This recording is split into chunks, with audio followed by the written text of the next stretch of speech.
ശമ്പള വർധന ആവശ്യപ്പെട്ടുള്ള സ്വകാര്യ ആശുപത്രിയിലെ നഴ്സുമാരുടെ സമരം 4ാം ദിവസവും തുടരുകയാണ്. സമരം ശക്തമായതോടെ സ്വകാര്യ ആശുപത്രികളുടെ പ്രവർത്തനം പാടെ പ്രതിസന്ധിയിലായിരിക്കുന്നു.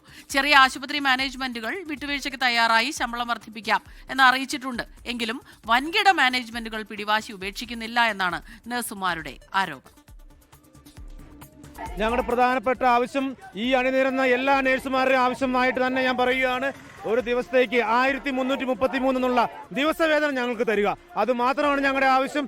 ആ ലക്ഷ്യം എത്തിച്ചേരുന്നതുവരെ ഞങ്ങൾ സമരം ചെയ്യും. സ്വകാര്യ ആശുപത്രി നഴ്സസ് സമരം ശക്തമായി തുടരുന്നതോടെ സ്വകാര്യ ആശുപത്രികളുടെ പ്രവർത്തനം പാടെ പ്രതിസന്ധിയിലാണ്. മിക്കയിടത്തും അടിയന്തര ചികിത്സാ വിഭാഗങ്ങൾ മാത്രമാണ് പ്രവർത്തിക്കുന്നത്. ശസ്ത്രക്രിയകൾ പലതും മാറ്റിവെച്ചു. വാർഡിലുള്ള രോഗികളെ ഡിസ്ചാർജ് ചെയ്തു. ICU സേവനത്തെയും സമരം സാരമായി തന്നെ ബാധിച്ചു.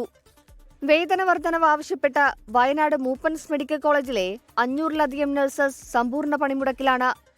ചെറിയ ആശുപത്രി മാനേജ്മെന്റുകൾ വിട്ടുവീഴ്ചയ്ക്ക് തയ്യാറായി ശമ്പളം വർദ്ധിപ്പിക്കാമെന്ന് അറിയിച്ചിട്ടുണ്ടെങ്കിലും വൻകിട മാനേജ്മെന്റുകൾ പിടിവാശി ഉപേക്ഷിക്കുന്നില്ലെന്നാണ് നഴ്സസിന്റെ ആരോപണം. നഴ്സുമാരുടെ സമരത്തിന് ഐക്യദാർഢ്യവുമായി മുസ്ലിം ലീഗ് നേതാക്കന്മാർ കോഴിക്കോട്ടെ സമരപ്പന്തലിലെത്തി. ഈ സമരത്തിന് എല്ലാവിധ പിന്തുണ യൂത്ത് ലീഗിന്റെ ഭാഗത്തുനിന്നുണ്ടാകും. അത് പരസ്യമായി പ്രഖ്യാപിക്കാൻ വേണ്ടിയിട്ടാണ് ഞങ്ങൾ വന്നിട്ടുള്ളത്. മാത്രമല്ല, ഞങ്ങൾ ഇന്ന് കലക്ടറുമായി ഇക്കാര്യം സംസാരിക്കുന്നുണ്ട്.